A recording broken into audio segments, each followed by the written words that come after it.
You know that moment when you catch your reflection and think, wait, is that really me? Oh, yeah, that little feeling of disconnect. It's a universal feeling, isn't it? That gap between who you think you're supposed to be and who you genuinely feel you are inside. Mm-hmm. Maybe you've wondered if you're living a life built on, what other people expect instead of your own inner compass. Or even questioned if there's a solid you at all, or just like a collection of masks you wear. Right, roles we play. It's remarkable how this fundamental question of identity has echoed through human history. And it's not just abstract philosophy. No, not at all. As you said, it touches everything: the paths we choose, the bonds we form, the very shape of our lives. So let's consider this compelling idea. Is there a true self just waiting to be, unearthed? Or is this self something that's constantly evolving, something you actively build or redefine as you go? Yeah, are you fundamentally fixed beneath all the societal pressure, or are you like a continuous work in progress, always adapting, always becoming something new? That's really the core of what we're exploring today. Okay. And one of the most, powerful and provocative thinkers to wrestle with this was Friedrich Nietzsche. Ah, Nietzsche. Yeah, our goal in this deep dive is to unpack his groundbreaking ideas to help you not just find, but maybe, as one of our sources put it, to forge your real self. Okay, this idea of forging the self, that sounds active. It's a key, right? Definitely. Nietzsche didn't see the self as some hidden treasure you just stumble upon. No passive discovery. Exactly. He believed becoming your true self is a bold act, an act of creation.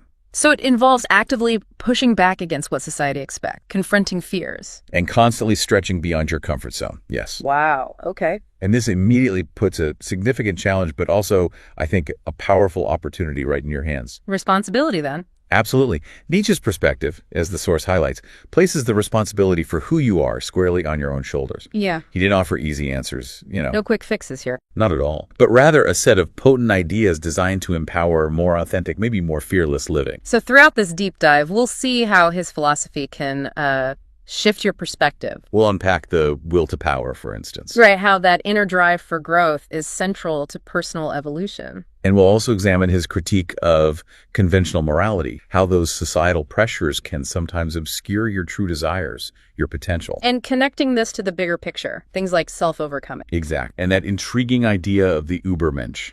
Which, we should clarify, isn't about being superior to others, is it? No, definitely not. It's more about transcending your own limitation, to live life on your own terms, creatively. Got it. And he also pushed us to face life's challenges head-on, like doubt, uncertainty, even suffering. Yes. Not with avoidance, but with courage, acceptance even, seeing these as opportunities to shape who you truly are. So by digging into these ideas, we can gain insights we can actually apply. That's the goal. What's particularly interesting is how Nietzsche's thinking can guide you in questioning your own values, maybe reconsidering choices you've made. And consciously deciding who you want to become. Exactly. This isn't just abstract theory. It's about actively using philosophy to transform your life. Recognizing the power you have right now to create yourself anew, regardless of background or past experience. Yeah. As your source emphasizes, these ideas can really resonate, bring clarity to what truly matters to you. Now, we should probably acknowledge this journey of questioning assumption. It might not always be comfortable. Oh, definitely not. Nietzsche challenges us to rethink pretty much everything we've taken for granted about identity and growth. But that challenge is what makes it potent, right? Precisely. He doesn't offer simple fixes, but maybe something far more valuable: the freedom to define yourself,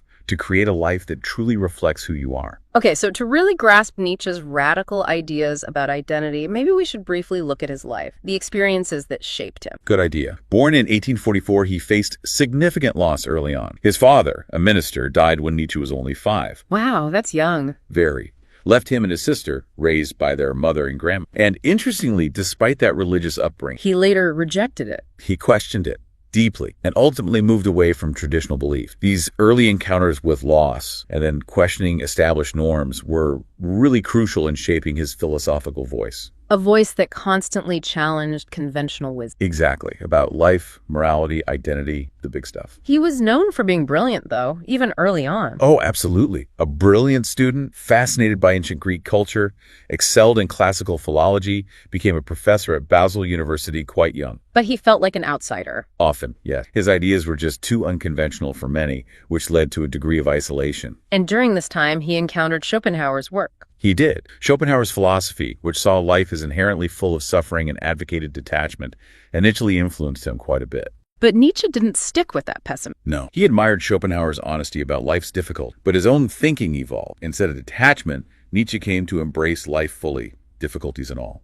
Believing that facing challenges was essential for creating yourself. Exactly. That struggle wasn't something to escape, but something fundamental to becoming who you are. There was also the relationship with Wagner, the composer. Right, Richard Wagner. Yeah. Initially, Nietzsche was incredibly inspired by Wagner's music, saw it as this powerful expression of creativity, maybe a way to forge new cultural meaning. But that didn't last. No, the relationship soured. Nietzsche became critical of what he saw as Wagner's superficiality and nationalism. And this break mirrored his philosophy. In a way, yes. It reflected his growing belief that individuals must eventually break free, even from mentors, to find their own unique voice, their own values. Which brings us to his really revolutionary stance, his break with traditional philosophy and morality. Yes, this is key. Before Nietzsche, much of Western philosophy was tied to religious or traditional moral systems, assuming fixed absolute truth. And Nietzsche challenged that head-on. Fundamentally, he argued that conventional morality, religious dogma, they often stifle individual potential, freedom. He thought they fostered a kind of herd mentality. That's the term he used. People passively follow in the crowd instead of thinking for themselves. His famous declaration, God is dead.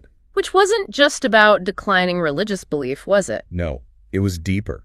It signified the loss of credibility of that traditional religious morality as the ultimate guiding force in modern life. So what's the implication? Chaos. For Nietzsche, it was unsettling, yes, but also a powerful opportunity, a chance for individuals to create their own authentic ways of living and thinking, to define value for themselves. And he explored this in his major works. Thus spoke Zarathustra. Yes, and Beyond Good and Evil, The Genealogy of Morals, The Gay Scion, each one adds layers to his philosophy of personal identity and self-creation. Zarathustra introduced the Übermensch, right? That symbol of someone transcending conventional values. Exactly, living authentically by their own self-created standard. And Beyond Good and Evil pushed readers to examine their assumptions about morality. Critically. To become more aware of their true motivations, not just accepting good and evil as fixed categories. While Genealogy of Morals dug into the history of those values. Suggesting they aren't universal truth, but human creation, shaped by specific needs, fears, power dynamics. Wow. Okay. So these works together form the bedrock of this really revolutionary philosophy. Individuality, creativity, self-examination. But why should this matter to us today? Right. It sounds quite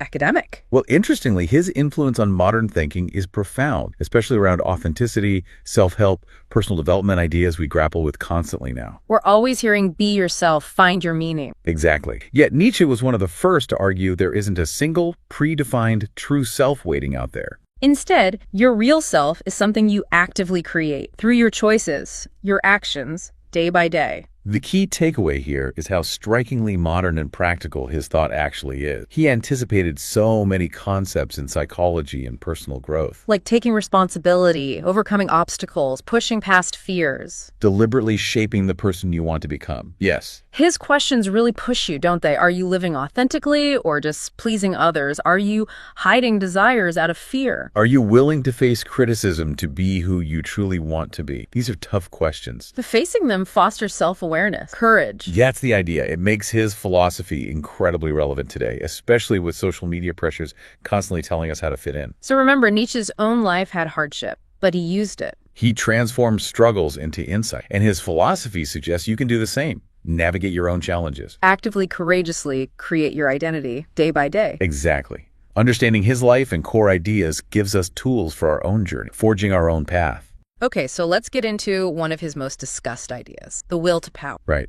Now, when people first hear will to power, it's easy to jump to conclusions. Yeah, it sounds like wanting to dominate others, control. That's a very common misunderstanding. For Nietzsche, it was something much more fundamental, a force driving all of life towards growth, expansion, self-expression. So it's like this innate drive within everything to become more? Precisely. Think of a plant reaching for sunlight, or an animal adapting, becoming stronger in its environment. For Nietzsche, these are all expressions of the will to power. Life itself is constantly striving to overcome its current state. So it's not necessarily about controlling others. Primarily, no. It's much more about overcoming your own limitations, your fears, your weaknesses. The highest expression, for him, was self-mastery. Controlling your emotions, choices, talents, mastering yourself. Yeah, pushing beyond your perceived limits, creatively expressing who you are. Okay, so the takeaway here is that drive we feel to achieve, to improve. It's not about beating other people. Not fundamentally. It's about pushing your own boundaries, becoming a better, stronger version of yourself. Can you give an example?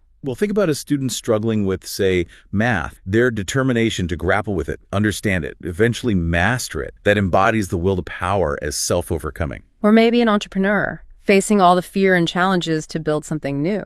Exactly. That inner drive to create something meaningful, despite the difficulties, that's another manifestation. It's that internal push for growth and self-mastery. So it's crucial to understand he wasn't advocating selfishness or cruelty here. No, his concept is primarily about inner transformation, creative self-expression, becoming more fully yourself. Like athletes training to break their own records, or artists constantly refining their craft. Perfect examples. Yeah.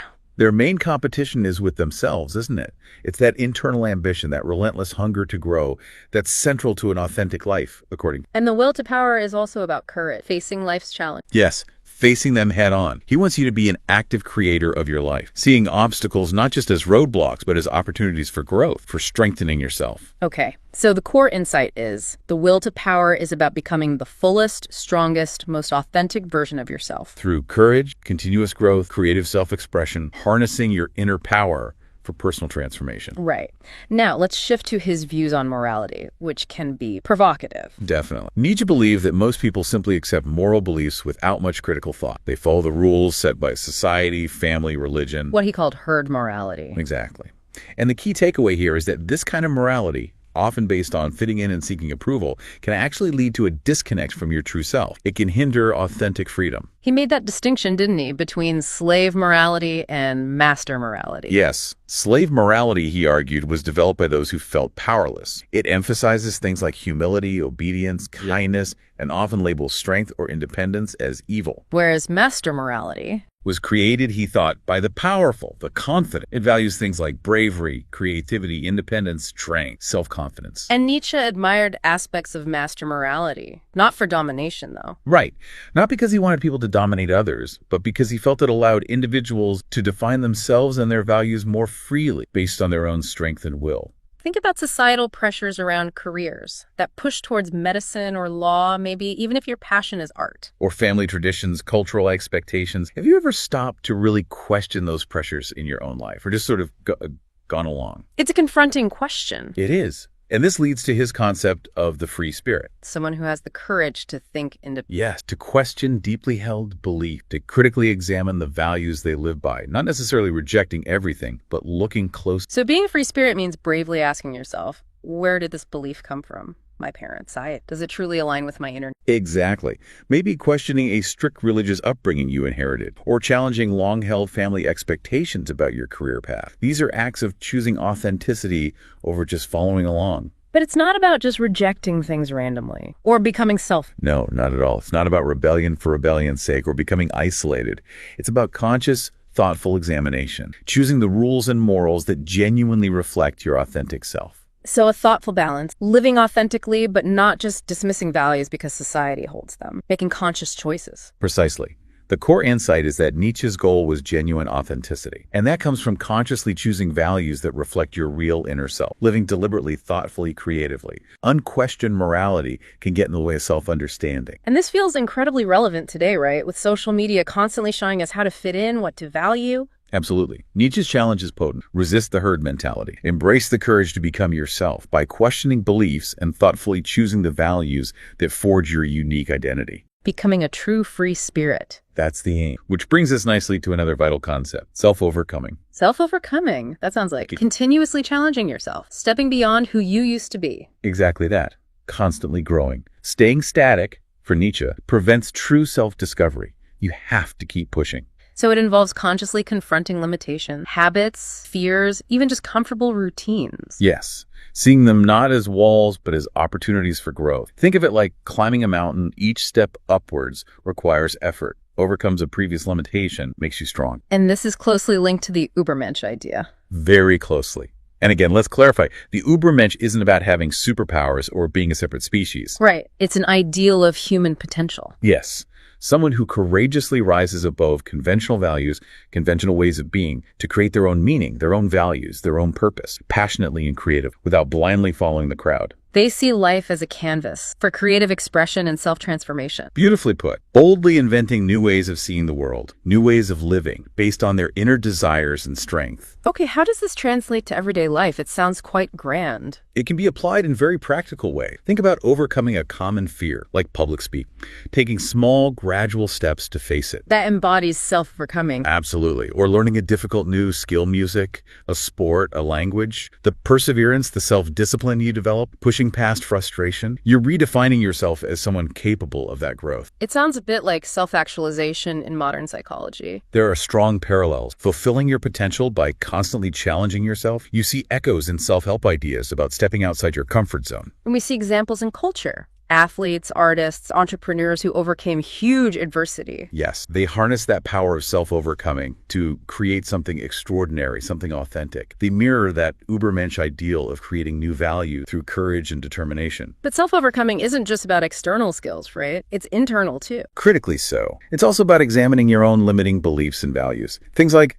I'm not creative, or I'm just naturally shy. Challenging those self-imposed labels. Exactly. Asking, where did that belief come from? Is it really true? Challenging those internal narratives is a powerful form of self-overcoming. You're rewriting your own story about who you are. And this journey, it involves struggle, discomfort. Inevitably. Nietzsche didn't shy away from that. He urged embracing suffering, not masochistically, but as an opportunity for growth. It strengthens character, clarifies values. So his view here is actually optimistic, despite the struggle. Deeply optimistic, I think. It emphasizes your ongoing power to creatively shape your life, define your own values, and continuously become someone new. The core insight, embrace life as this continuous process of self-creation and overcoming. Yes.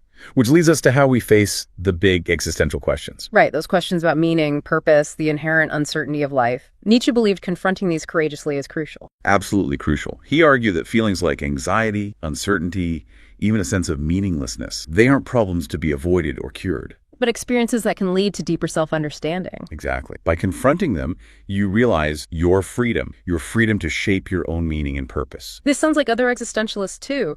Kierkegaard's anxiety of choice, Sartre being condemned to be free. There's a definite connection. That shared idea that meaning isn't handed down, it's created through our choices, our actions. And for Nietzsche, this responsibility isn't terrifying, it's empowering. Ultimately, yes. It frees us to authentically shape our lives according to our passions and values, not someone else's script. Yeah. And this brings us to Amor, Fati. Love of fate. Yes, fully embracing life exactly as it is, including the struggles, the hardships, the pain, without regret, seeing it all as essential to who you are becoming. So acceptance, but not passive acceptance. Not passive at all. It's an active affirmation. Saying yes to your experiences, seeing them as integral parts of your unique journey, parts that have shaped you. He had that thought experiment, didn't he? Eternal recurrence. Ah, yes. Imagine your life exactly as you've lived it, repeating infinitely every joy, every sorrow, over and over. Would you embrace that? Wow, that's intense. It is. He suggested that if your answer is no, it might indicate you're not living authentically, that you wish things were different. So the thought experiment forces you to reflect on your choices, to live more deliberately. Precisely. To make choices you would gladly repeat. Choices align with your deepest self. So ask yourself, in what areas are you living by others' expectations? Where are you conforming without really questioning it? Career, hobbies, relationships. Consider that scenario again. Pursuing engineering because your parents expect it versus following a deep passion for art. That's a moment for courageous reconsideration. Embracing Amor Fati here might mean choosing the authentic path, even if it's harder. Exactly. Accepting the difficulty as part of your path. Embracing these existential challenges and practicing Amor Fati transforms life from something to be endured into a meaningful journey of self-discovery. Are there practical ways to cultivate this? Reflective practices help. Journaling about your value, meditation, and using that eternal recurrence thought experiment regularly as a check-in. Are you living a life you'd say yes to again and again? So his philosophy, while challenging, is ultimately liberating. I believe so. It encourages you to see life's difficulties not as reasons to despair, but as opportunities for growth, for strengthening your identity. Okay, let's bring this all together. Practical strategies for actual self-creation using these ideas. Right, because the true self, in this view, is actively created, not just found. So first, self-inquiry and journaling. Really clarifying your beliefs, goals, values. Yes. Write down your core beliefs, your dreams, your goals. Then ask the critical question, whose expectations am I fulfilling here? Mine or someone else? Recognizing those externally imposed beliefs is powerful. Incredibly. And revisit this list regularly. Refine it as you grow. Next, value reconstruct. Examine your top 5 or 6 values. Ask why each one is important to you. Was it passed down? Does it genuinely resonate? Maybe even try temporarily setting aside a strongly held, perhaps culturally imposed value. Just observe how your perspective shifts. That sounds daring. It's courageous experimentation, in line with Nietzsche's call for thoughtful self-creation. Then, consciously challenge your comfort zone. Because growth happens outside it. Exactly. Yeah. Identify something you avoid because it makes you nervous or fearful: public speaking, a new hobby, maybe certain social interactions. Commit to facing that fear in small, manageable steps. And each step builds strength, clarifies identity, aligns with self-overcoming. You got it. Now, when you challenge your comfort zone, internal obstacles will self-doubt, fear. This is where the will to power comes back in. Right. Mastering the internal world. Precisely. Consistently remind yourself of your why. Connect your actions back to your deepest desires. And crucially, embrace failures not as defeats, but as learning opportunities. Shift your perspective. Setbacks strengthen you. And integrating Amor, Fati. Actively accepting each moment, even the challenging ones. Start small, stuck in traffic, frustrating assignment. Consciously try saying, okay, I fully accept this moment as it is. Then look for hidden lessons or opportunities within it. It's not being passive, but changing your relationship to the challenge. Exactly.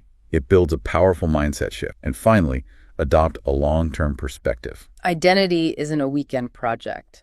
No, it's a lifelong, evolving project. Embrace the fact that your values and beliefs might change over time. That's often a sign of authentic growth. Remind yourself regularly, I am a work in progress. See setbacks as just part of the journey. Essential parts. Echoing Nietzsche's belief in life as always becoming, always overcoming. Okay, so we've covered a lot. The active creation of self, the will to power as that inner drive, questioning societal morality, self-overcoming, and the Übermensch ideal, embracing challenges with Amor, Fati. And some practical ways to start applying these ideas. We definitely encourage listeners to explore Nietzsche's writings further. Beyond Good and Evil, Thus Spoke Zarathustra. They can be dense, challenging, but incredibly empowering.